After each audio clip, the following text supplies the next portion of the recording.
Please welcome psychotherapist, TED Talk speaker, and author, Dr. Maria Grace Wolk. Dr. Maria Grace Wolk. Yes. You are a licensed psychotherapist, a published author, a TEDx. This is amazing. A TEDx speaker. And you're also the creator of, what do we call? The Grace Matrix, right? Yes. And it's a trauma-informed framework? Yes. Of some sort that's based around neuroscience, mindfulness, and storytelling. Yes. I know. Yeah. It's so funny, like hearing you say that about all that accomplishments. I guess it almost makes me feel a little like strange, because I don't know if you ever take the time to reflect on the things that you've done. I think many people forget to do that, and then they find themselves kind of stuck. Like, what do I do now? What's the purpose of life? But you look back again, just like what Steve Jobs says, you connect the dots from where you are to where you've been, and it makes sense. It always makes sense. And I think that I have learned to trust myself by doing that. The reflection that got me to where I am. Because even hearing you say, wow, I did all that, it always surprises me, because my current self would think, but who am I, right? Like, I'm just this Filipino American girl who's... Our main thing that we were talking about is her book, Hello Flutters.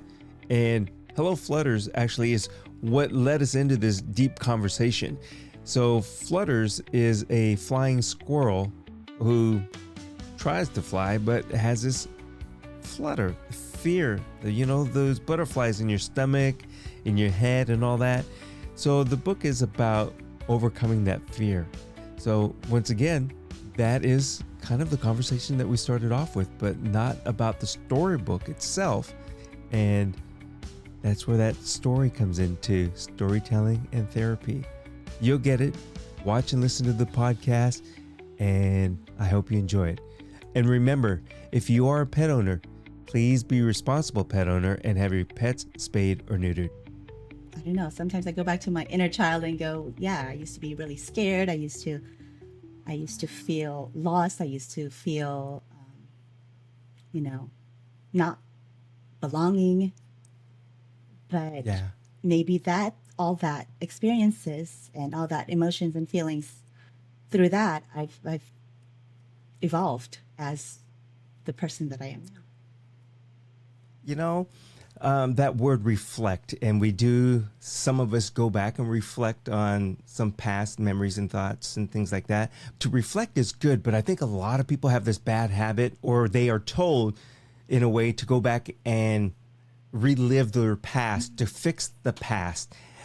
I've even heard people talk about some counselors talking about you need to go back and find what you did in the past, and you need to fix that. So it's like they're taking it as, I got to go back in the past, dig up this old stuff, and relive it to fix it. I'm not a counselor, psychiatrist, or anything, but I always thought that doesn't seem right. I can't fix what I've already done. I can only change what I have today to fix the future. Yes, that is correct. Again, like what we were talking about, it's like you learn from the lessons from the past. You take the lessons, but you leave the experience is no longer in the present moment. So that's where mindfulness come in, and just staying in the present, knowing where you are right now, right this moment. Like I'm talking to you right now. Whatever happened in my past, I should not be carrying. I should only be carrying the lessons I got out of it. The positive things that I learned about myself because of that experience. And and I can see how people would be so afraid to go back in their past and do some really deep internal work, because I get it all the time in my therapy office. And they just, when the experience is so painful, right? I mean, we're talking about trauma as a child. It's like 10 times as worse when you look back. When you're a child, everything is scary because you depend on the safety from your caretaker, takers, your parents, your or whoever is around you. But if you don't have that, you're left to try to fend for yourself, and that is traumatic to not know what to do. So I get that it's, trying to relive it is it's probably not the word we want to say, or how to define it, but it's Yeah. almost like addressing it, processing it. And that's what I do. And that's why one of the things that I use as a tool is EMDR, which is it's allowing you to go back in that in your past and look at it from your present self. So you're able to Yeah. And see, what really happened. Why is this so triggering for me, right? I'm sorry, go ahead.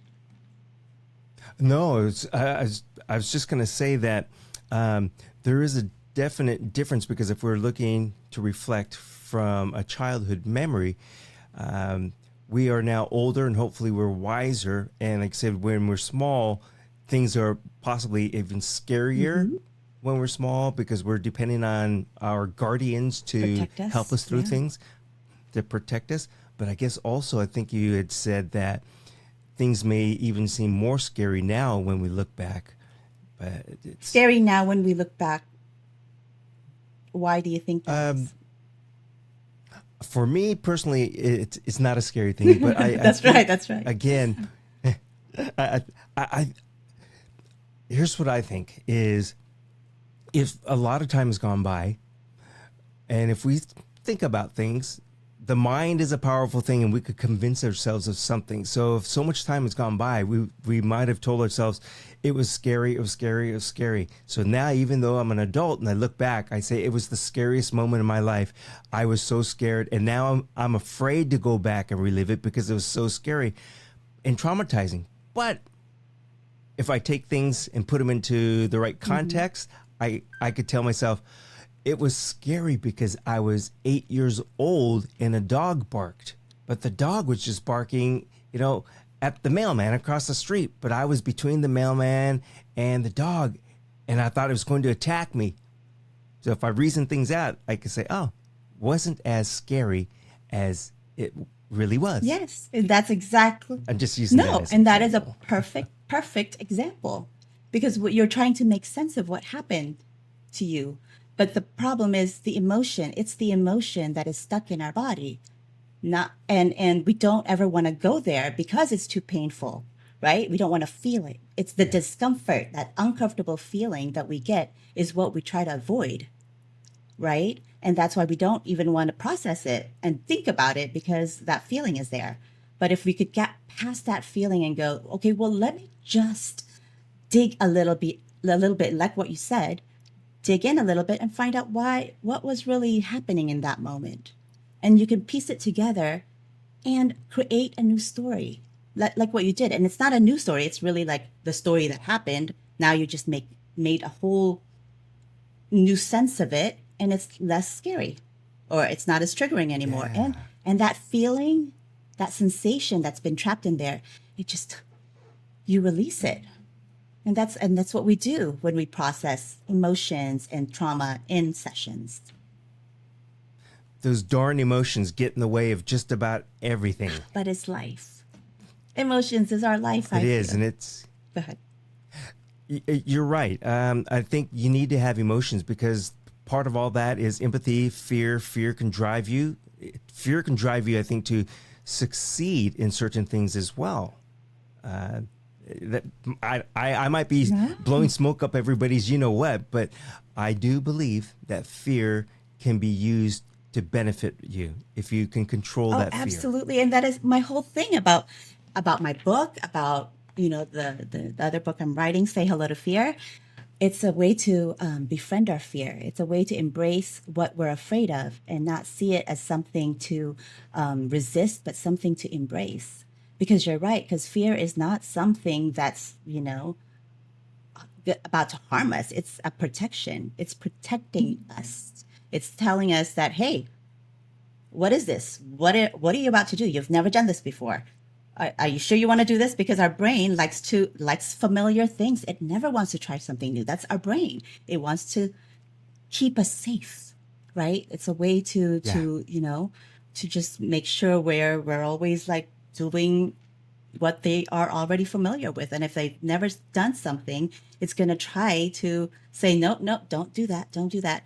But when you push through that and you tell yourself, oh, it's okay, this is something new, I want to do this, and that feeling will just, again, you'll get more familiar with it. And once you do something, now you're familiar with it, and your brain's going to go, okay, well, nothing bad happened, actually something exciting happened, which is even better, right? Then you Yes. expand your horizon, your boundaries, your life, your world. You expand your world when you when you befriend your fear. And you know, that's the thing that you just now said. Fear is really the unknown. It's a lot of times I don't equate fear with harm or being hurt. That's something different. Yeah. Fear is that emotion of the unknown, so I'm afraid. And oftentimes I think our brains keep us in a box, that safety box, and then we tell ourselves, don't go outside of the box. But what is it that you hear when you're growing up? A lot of times, think outside of the box. Yeah. Well, move outside of the box and you will grow. Like you said, you Mhm. expand. I do believe that you look at people around you who might be successful and you think, what's the difference between that person and me? Nothing. It's just that they went outside of the box and they faced whatever fear of the unknown and they tamed it. So now there's not that fear. Yeah. Yeah. Absolutely. It's and then you just have to keep meeting new fears as you keep growing and you keep expanding Hmm. your life and just see how and trying to find your full potential. I think that's what we're all trying to do, right? Like what can I do next? What how can I challenge myself? You know what I mean? It's like I think people are always looking to reach their full potential. Do you ever ask yourself, Yeah. what is your full potential? You could be limitless. You know what I mean? Like you could have you could attain so much if you just, you know, focus, put your energy on it and really want it. Yeah. There's that word. Just try it. What do you have to lose? Just try it. Well, not drugs, but I was not thinking that at all. but but it is true. It's just like don't be afraid. It's just try it. Right. Get on that bicycle. If you're a kid, take the training wheels off. Try it. If you're an adult and you dream of doing something, like we're having the conversation, you're an author. In fact, we're going to talk about your book here in a second. It's if you have that dream to do, don't be afraid. Just try it. Just start writing Right. those words down. And Uh, unfortunately, and I've been there, right? I've been where fear took control and my anxiety has really taken the best of me. But um, it's not something that you can't unlearn. Anxiety, like I said, growing up in my household where, you know, a lot of conditioning has happened to make me feel fear, like don't go outside, you could get kidnapped, or don't play in the rain or you'll get pneumonia and all that stuff, right? Like we get the conditioning from our past, and then like it's a scary world, don't travel by yourself, all that, right? It's of course, yes, you have to be aware and you have to, be cautious. It's good, but to some extent, when it comes to trying something new, like right now, all like people in their jobs are afraid to leave because they're afraid of, oh, well, people in unhappy, toxic work world are afraid to get out or take a risk to try something different because of the fear of the unknown. Like, what if they never find anything? mm-hmm. They still need to make money to, pay the rent or pay the mortgage, and they may have a family. So I get it. The fear is there because you're protecting yourself, your safety, and the safety of the people that you love. So again, it's that feeling of that safety that you want to um, to acknowledge that really it's Yeah. the wellness of how your sorry, I lost track, but just having the awareness that you're going to be okay is hard when you have people depending on you. Yes. That does make it difficult when you have others who are depending on you. But I think also at the same time, we need to make sure that we take care of ourselves first. Don't bring on any responsibilities or don't make somebody else's problem your problem. And then pretty soon it does become your problem. Um, but I want to find out from you in your book. Can you tell us about your book? Yes. And then I know you've got a great website you could tell us Oh my about. gosh, yes. I love, yeah, this is called Hello Flutters. Um, it started out with, my boys and we go on our daily walks, daily runs. Um, One summer, probably a few summers ago, and we usually like to keep busy with making up stories, and we get a lot of squirrels in our on a trail, and we would play a game and we'd create a story, and then it just kind of formed on its own. And I thought, oh, okay, maybe I'll just write it down, start writing it, and maybe I'll, you know, commemorate it because these are memories that I want to hold, to remember these moments that I have with my boys because they just grow up so fast. And then, then I realized, oh, it's it's actually coming out to be something very useful. And thinking about how, reflecting on my kids who's had suffered with anxiety. As kids, we all get worries. There was this one time where my son was in kindergarten, and he was about to go up to present for show and tell, and I'm there because I volunteer mom.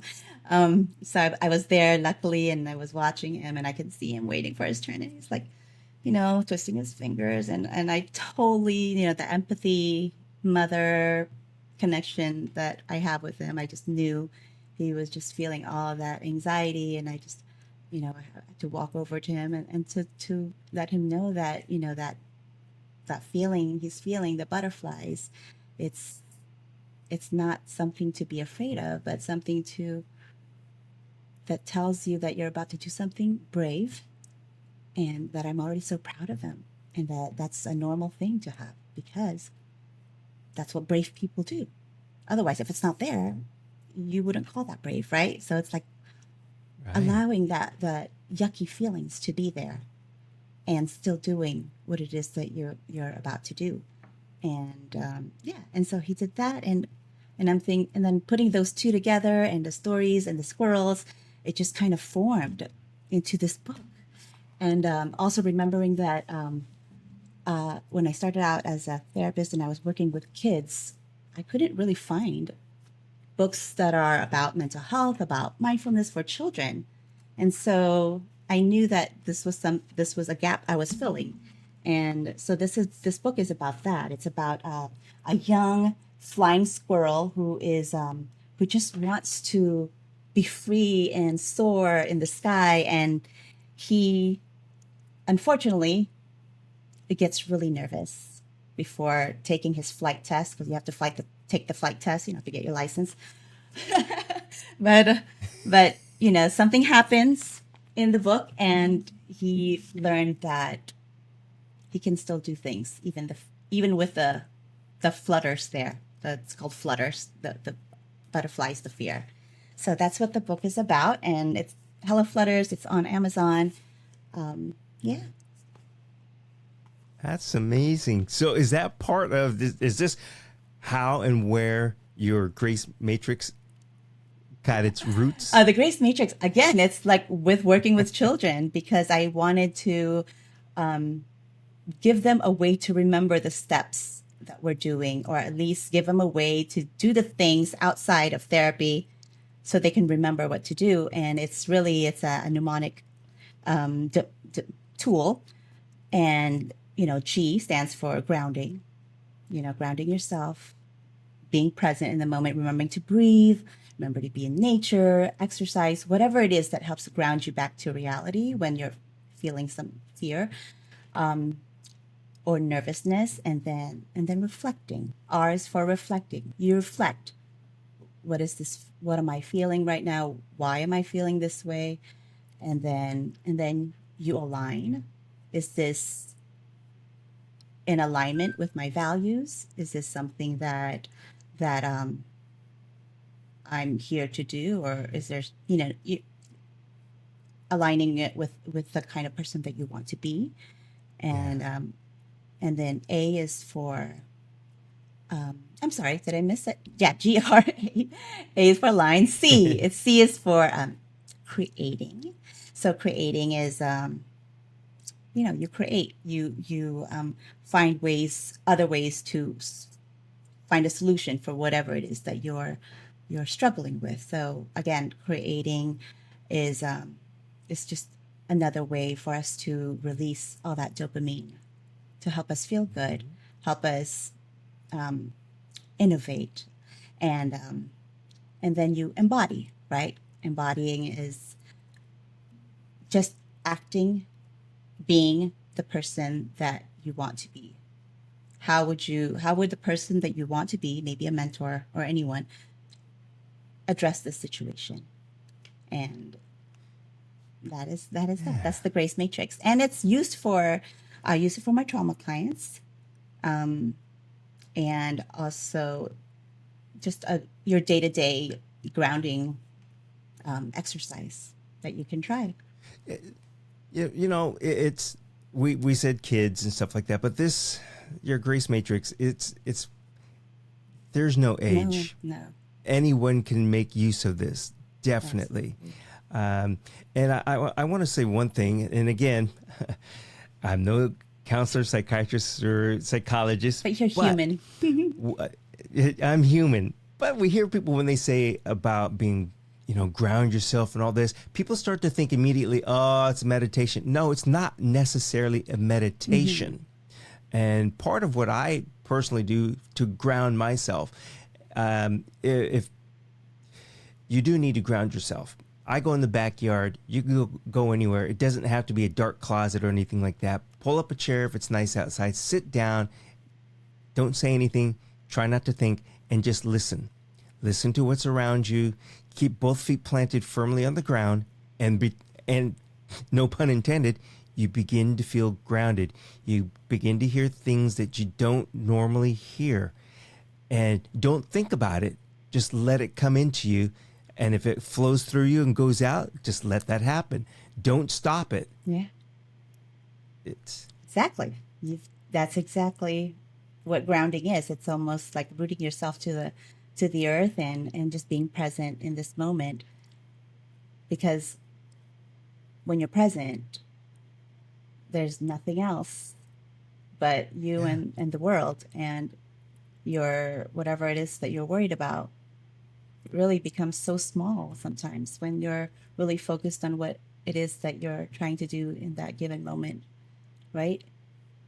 You're not Mm-hmm. reflecting on the past, you're not worried about the future. Here you're here right now, and it helps calm your nervous system, and that is what we're trying to do when you ground. You're telling your body, Yeah. I am safe, I am okay, there's no threat around. The only threat sometimes is our thoughts that this is going to happen or this might happen, and all that thought, just let it float away in the clouds. Yeah.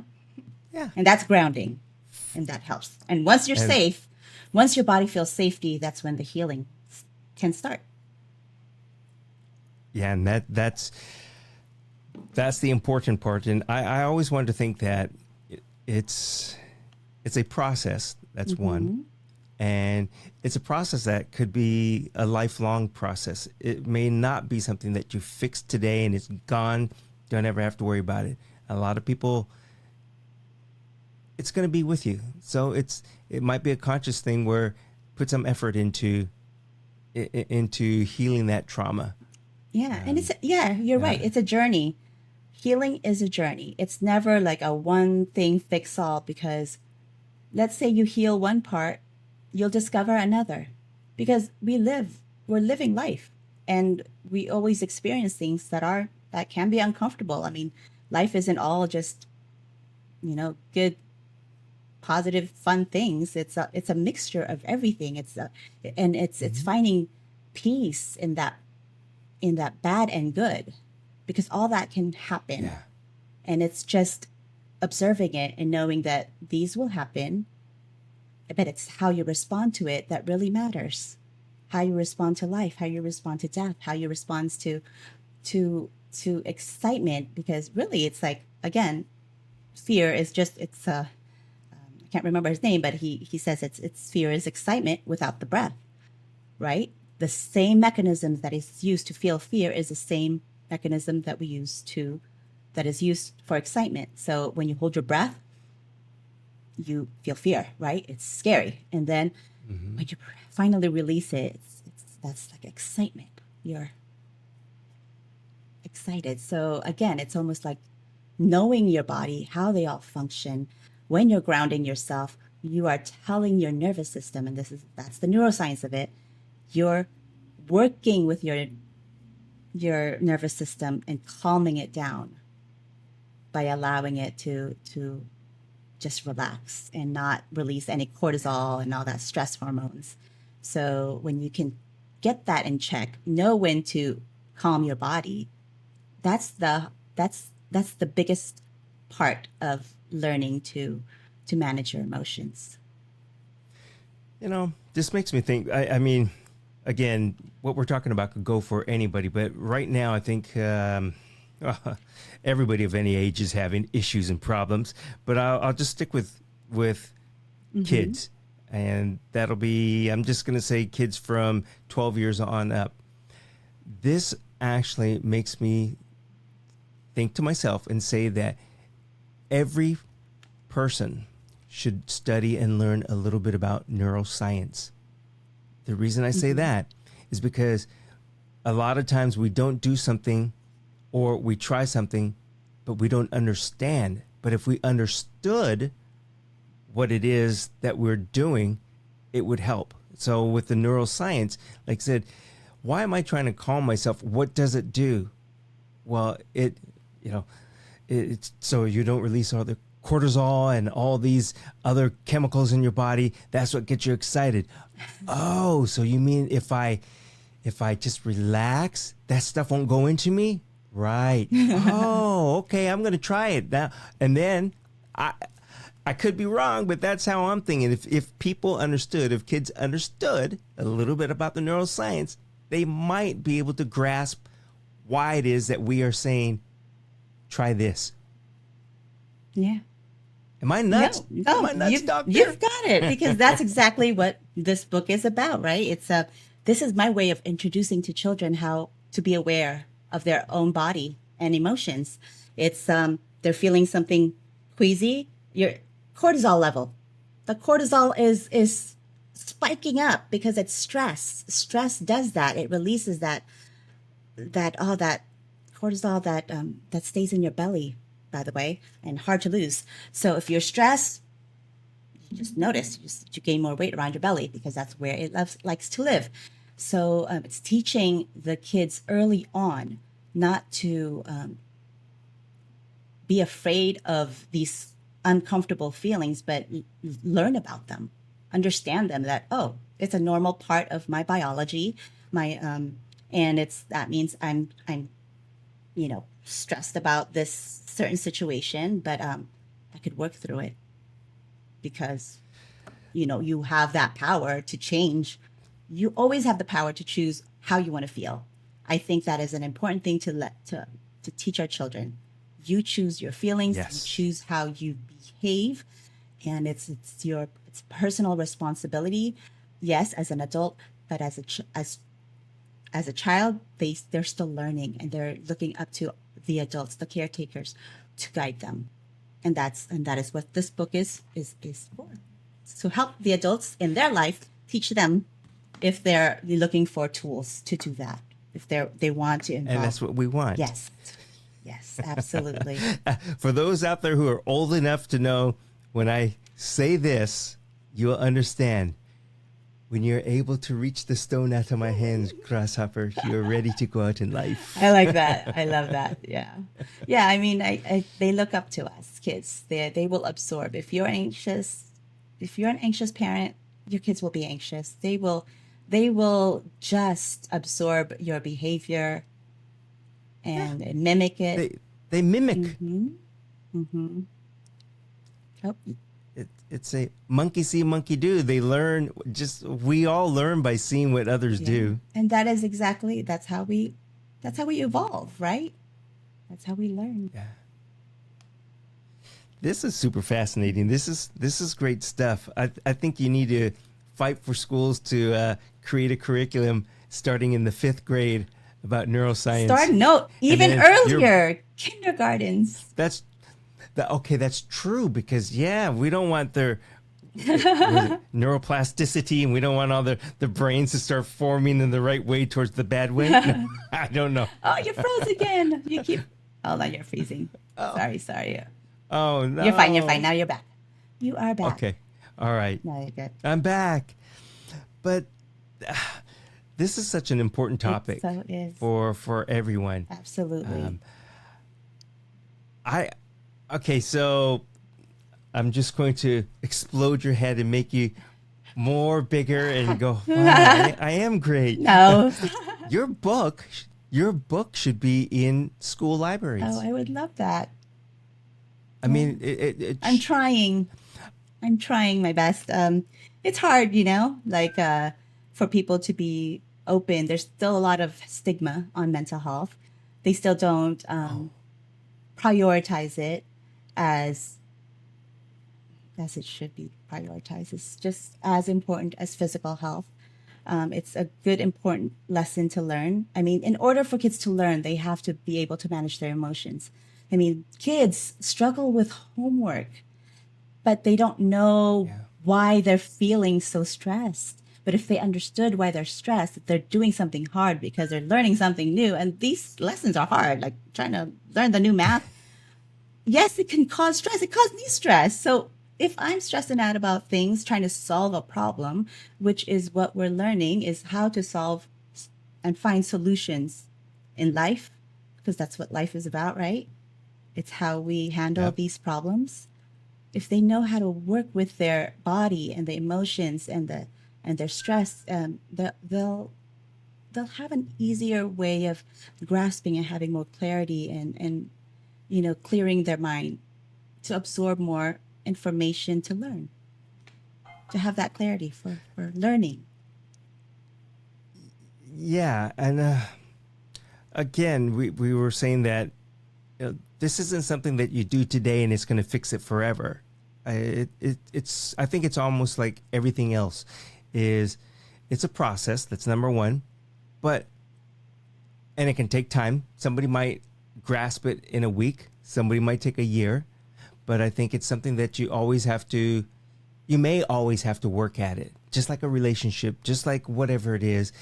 It doesn't mean, oh, I like you. Oh, I like you forever. No, there are days that are going to be bad. Yes. So absolutely. It's like mental health. I always equate it to, or I use the metaphor as a garden, right? It's like when you're caring for a garden, you have to nurture it. You are the gardener. You have to do the things to help to water it. And, someone can have a really great garden, but if they don't water it, guess what? Those flowers will die. So it's the same with our mental health, just like our physical health, right? We work out. We have to go to the gym to continue to keep strong.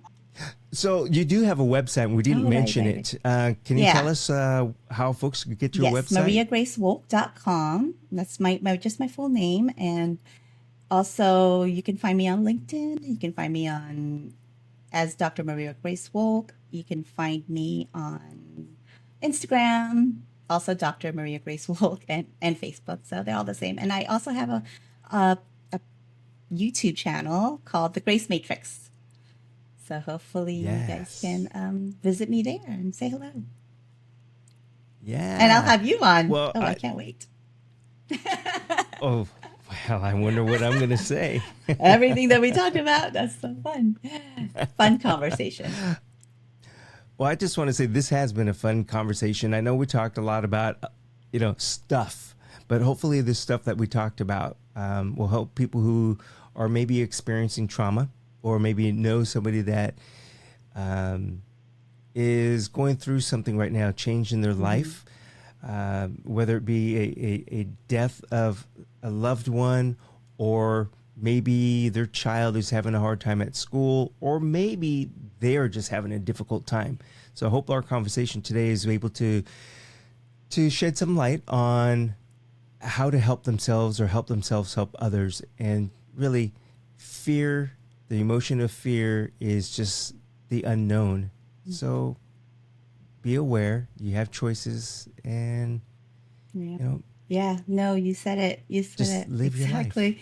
I mean, for the people that are out there feeling what you just mentioned, just I think just knowing that you're not alone. You're not alone at all. There's so many who shares the same fear, and they may feel helpless sometimes, but there's hope. There's ways you can um, take care of your mind and your emotions, and yeah, just reach out and we'll go on this journey. And just remember, keep a smile on your face, because that'll make everything better. Yes. Oh, and breathe. Don't forget to breathe. Breathe. Yes. Thank you. Dr. Grace, I've loved this. So thank you very Thank much. you. Thank you so much.